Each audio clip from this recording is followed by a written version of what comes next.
যে সাক্ষী বহু যুগ মুকলি মুকলি উশাহ মুকলি ইলুতি শিলুতি পৃথিৱীৰ নাচন আবেগৰ দোলনি এ ধানি এ বাণী খাই খাবাথুৰি বৰণি সপোন বান্ধোন মৰমৰ বান্ধোন জীৱনৰ বান্ধোন আবেগৰ বান্ধোন হেঁপাহৰ বান্ধোন আদৰৰ বান্ধোন আপোনৰ তোমাৰ কাৰণে আহল বহল ঘৰ এটা যোগান ধৰিব নোৱাৰিলো। কিয় তেনেকৈ কৈছা? মোক কিবা কথাত বেয়া পাই আছা? নাই, সৰু ঘৰ এটাত এডজাষ্ট হওঁতে তোমাৰ অসুবিধা হ'ব পাৰেতো, সেইকাৰণে আগতীয়াকৈ ক্ষমা বিচাৰিছো। এই ডাইনিংখনত মই অকলে ভাত খাব নোৱাৰো। তই এটা কাম কৰিবি, আজিৰ পৰা মোৰ ভাতকেইটা মোৰ ৰুমতে দি আহিবি। তুমি নোখোৱা? মোৰ পেট ভৰি আছে। ইমান বেছি চিন্তা কিয় কৰে আপুনি? খোৱা লোৱা সময়মতে কৰিলেহে সুস্থ হৈ থাকিব। গভীৰ টোপনিত আছে। ধন্যবাদ প্ৰভু। ল'ৰাটোৰ যে কিবাকে টোপনি অহা হৈছে। বুকুখন কিবা গধুৰ গধুৰ লাগেহে। কি কৰিব? নিজৰ মনটোক নিজে সান্তনা দিব লাগিব।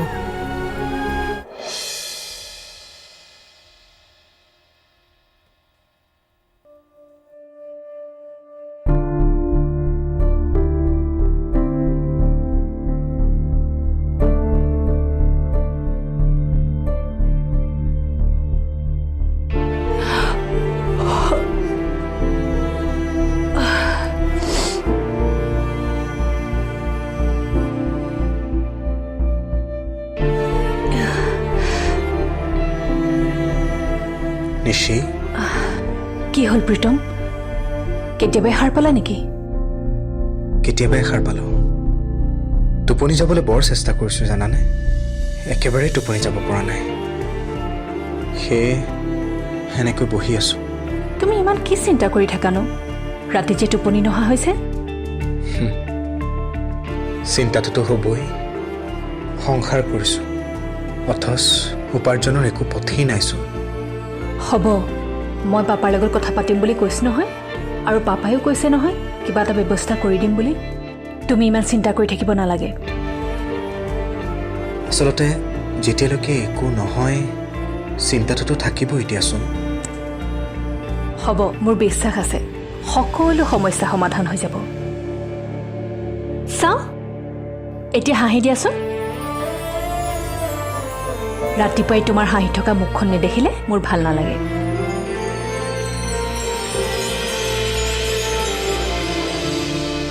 কথাবোৰ ময়ো ভাবিছোঁ। মানুহজনৰ মুখখনলৈ চালেই দুখ লাগে। ভালদৰে বুজি পাওঁ তেখেতৰ কথা। সেইবাবে বহু চেষ্টা কৰি পাহৰিবলৈ বিচাৰিলেও তেখেতৰ মুখখন দেখিলে আকৌ মনত পৰে। হেৰা, ঘৰখনত যে কেনেকুৱা এটা পৰিস্থিতি হৈছে নহয়, কোনে কাক বুজাব, কোনে কাক সান্তনা দিব, একো ধৰিব পৰা নাই। এৰা, ঠিকেই কৈছা। সকলো কথা ভাবিলে মনটো কেতিয়াবা ইমান গধুৰ যেন লাগে, যেন কথা পাতিলেই চকুৰ পানী ওলাই আহিব। কথাবোৰ এটা বেয়া সপোন হোৱা হ'লে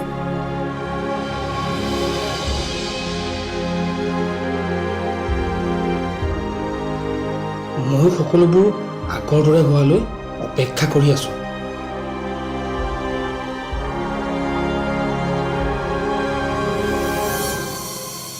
দেউতা, মই অলপ ওলাই যাওঁ ক'লৈ যাবি এনেই বহুত দিনৰ মূৰত মনটো ভাল লাগিছে অলপ ফুৰি আহিবলৈ মন গৈছে যা ওলাই গ'লে মনটো ভাল লাগিব সোনকালে আহিবি কিন্তু ঠিক আছে আহিছোঁ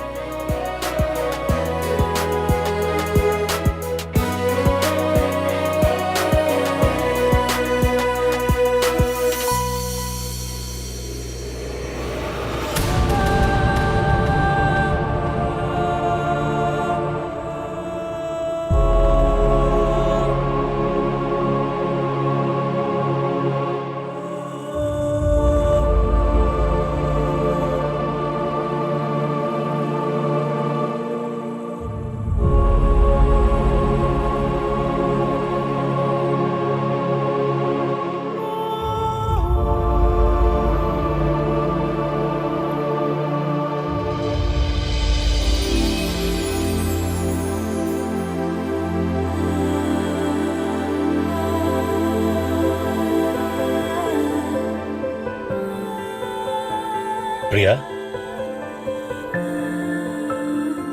সমীৰ এটা কথা সুধোনে সোধা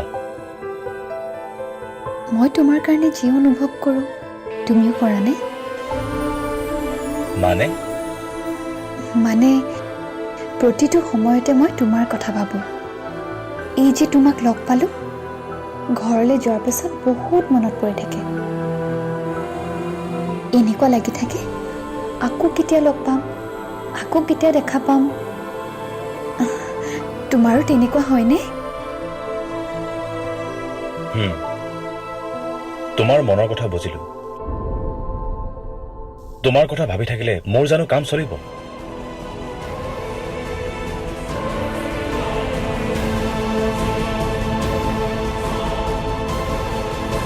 কিন্তু মই তোমাক বহুত ভাল পাওঁ তোমাক হেৰুৱাৰ কথা মই ভাবিবই নোৱাৰো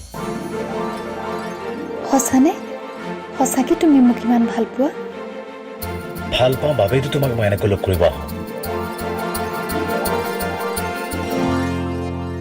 কিন্তু কিয় নাজানো যেতিয়াই তুমি মোৰ ওচৰৰ পৰা আঁতৰি যোৱা মোক অলপ গুৰুত্ব কমকৈ দিয়া মোৰ মনটো বৰ বেয়া লাগে তেতিয়া এনেকুৱা অনুভৱ হয় তুমি জানো মোক সঁচাকৈ ভাল পোৱা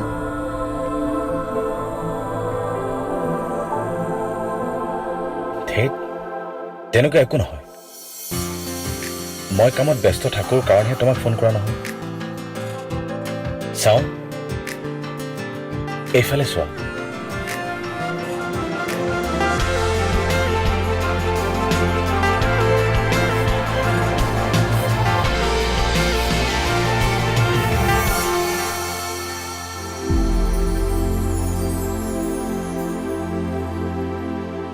কেতিয়াবা স্মৃতিবোৰ ৰোমন্থন কৰিও ভাল লাগে বিয়াৰ আগলৈকে ভাবিছিলোঁ সমীৰৰ ওচৰত থাকিলে তেওঁৰ লগত থাকিলে মই সুখী হ'ম বহুত সুখী হ'ম কিন্তু এতিয়া দেখোন মই বহুত বেছি অকলশৰীয়া অনুভৱ কৰিছোঁ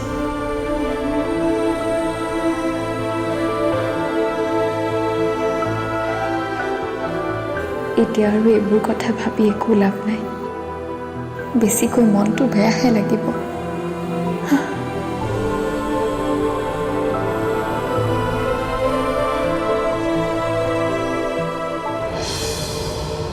আচ্ছা তই মান্তি কৰিলি নে প্ৰিয়া চা সময় কিন্তু বহুত কম আছে সোনকালে কৰ নহ'লে কিন্তু প্ৰজেক্ট বেলেগৰ হাতত গুচি যাব পাৰে মই চেষ্টা কৰিছোঁ তাই কিন্তু মান্তি হোৱা নাই কি তাৰমানে তই কি ক'ব বিচাৰিছ মই প্ৰজেক্টটো বেলেগৰ হাতত দি দিম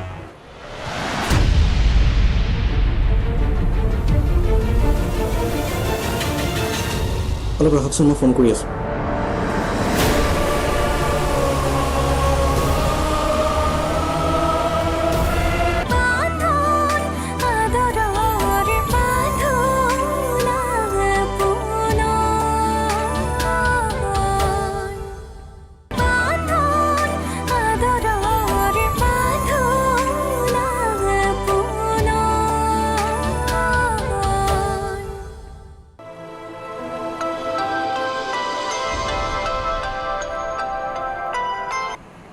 অঁ হয় ঠিক আছে মই কৰি আছোঁ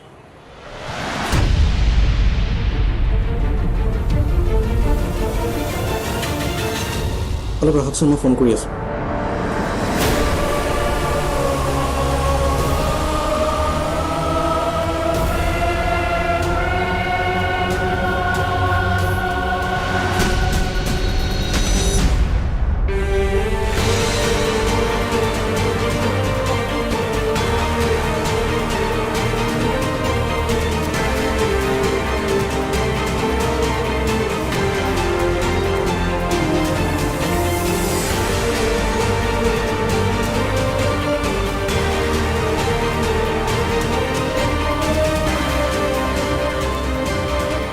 প্ৰিয়া তই কেনে আছ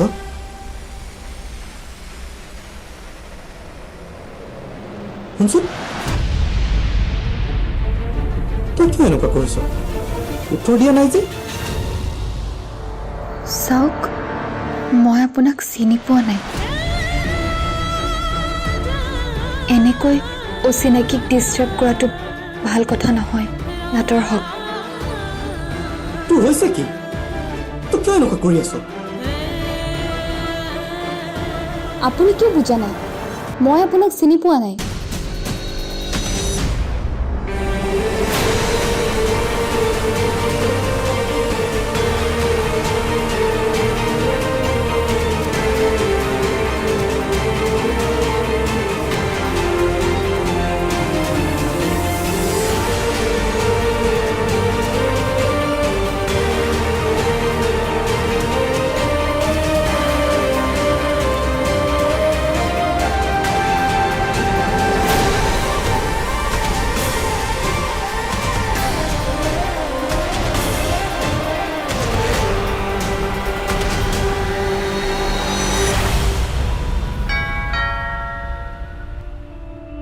এই সময়ত কোন আহিল প্ৰিয়া আহিল চাগে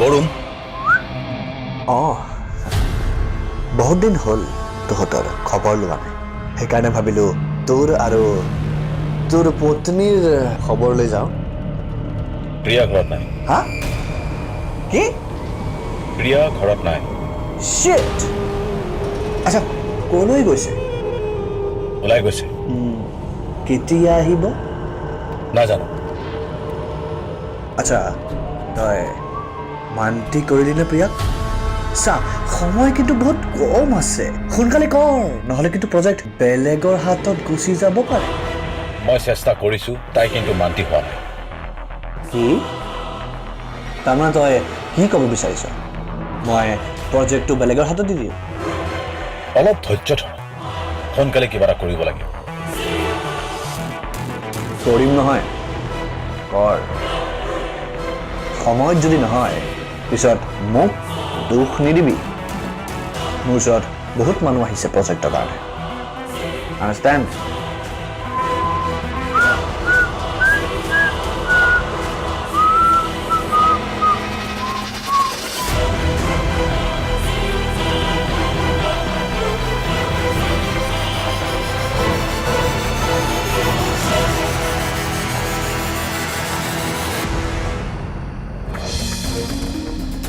বৰ বেয়া লাগিল থাকি ঠাইখিনিত ঘৰখনলৈ বৰ মনত পৰিল আধাতে এৰি গুচি আহিলোঁ আচ্ছা ৰচোন তই ইমান টেনশ্যনত কথাখিনি ক'লি যে ঐ ঘৰত একো হোৱা নাইতো তোৰ কিবা হৈছে নেকি ভাইটিটোৰ মাতটো কিয় ইমান বেলেগ লাগিল ঐ ঐ তই ঠিকে আছনে গা চা বেয়া নেকি তোৰ নহয়তো কিয় সুধিলি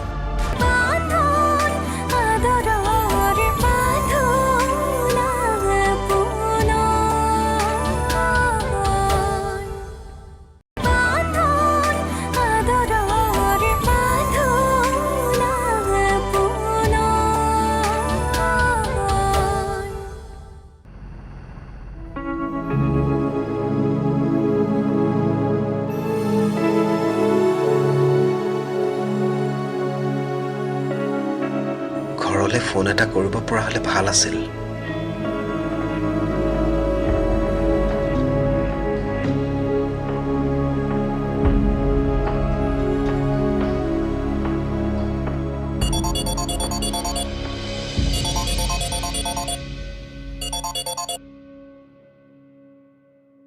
হেল্ল' ভাইটি, দাদা ইমান দিনে তই ক'ত আছিলি? তোক ফোন কৰি কৰি মই ভাগৰি গৈছো। বৌকো ফোন কৰিছিলো তোৰ খবৰ ল'বলৈ, কিন্তু বৌয়ে ফোনটো ৰিচিভ নকৰিলে। ব্যস্ত আছিল চাগে। কিন্তু তই ইমান দায়িত্বহীন কেনেকৈ হ'ব পাৰিলি? আমি কিমান চিন্তাত আছো তই জাননে? মানিছো তই ঘৰত নাই, কিন্তু তই সেই বুলি আমাৰ খবৰ ল'বলৈ এটা সময় নাইনে? আমি কি পৰিস্থিতিত আছো তই জান? ভাইটি মোক ভুল নুবুজিবিচোন, ময়ো বহুত চিন্তাত আছিলোঁ। আচলতে বিজনেছৰ কামত বহুত ভিতৰুৱা ঠাই এখনত থাকিবলগীয়া হৈছিল। নেটৱৰ্কো নাছিল, ফোন কৰিম বুলিও কৰিব পৰা নাছিলোঁ। বৰ বেয়া লাগিল থাকি ঠাইখিনিত। ঘৰখনলৈ বৰ মনত পৰিল, আধাতে এৰি গুচি আহিলোঁ। আচ্ছা ৰচোন, তই ইমান টেনশ্যনত কথাখিনি ক'লি যে? ঐ, ঘৰত একো হোৱা নাইতো? তোৰ কিবা হৈছে নেকি? ভাইটি তোৰ মাতটো কিয় ইমান বেলেগ লাগিল? ঐ তই ঠিকে আছনে? গা চা বেয়া নেকি তোৰ? নহয়তো, কিয় সুধিলি? বুজিছোঁ দে, তাৰমানে তোৰ মনটো বেয়া ন? এইৰ লগত কিবা লাগিলি চাগে। তোৰ মাতটো শুনিয়ে মই বুজি পাইছোঁ নহয়। নহয় অ', বতৰটো সলনি হৈছে যে, তাতে আৰু এইকেইদিন কামৰো প্ৰেছাৰ বহুত। বাৰু সেইবোৰ বাদ দে, তোৰ ক বিজনেছ কেনেকুৱা চলিছে? ইমান ডাঙৰ বিজনেছমেনৰ লগত কাম কৰিবলৈ পাইছ, তাতে আৰু তোৰ শহুৰ হয়। মৰম চেনেহৰ মাজেৰে কামবোৰ শিকিবলৈ পাইছ, তোৰেই ভাগ্য দে। এৰা, এইখনেই মোৰ ভাগ্য। মৰম চেনেহবোৰো যেন আজি অৰ্থহীন হৈ পৰিলে।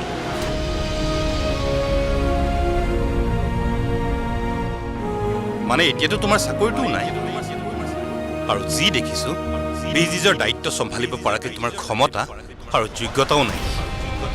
সেয়ে সুধিছো, আগলৈ কি ভাবিছা? নে সেনেকৈ ঘৰ জোৱাই হৈ গোটেই জীৱন মোৰ উপাৰ্জনেৰে কটোৱাৰ প্লেনিং কৰিছা?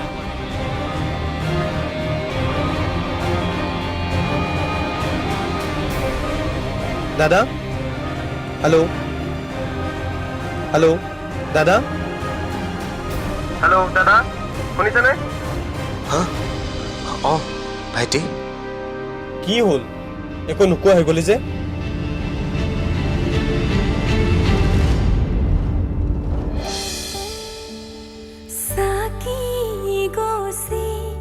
জৰে ধিমি ধিমি বিচাৰি মৰম দুহাত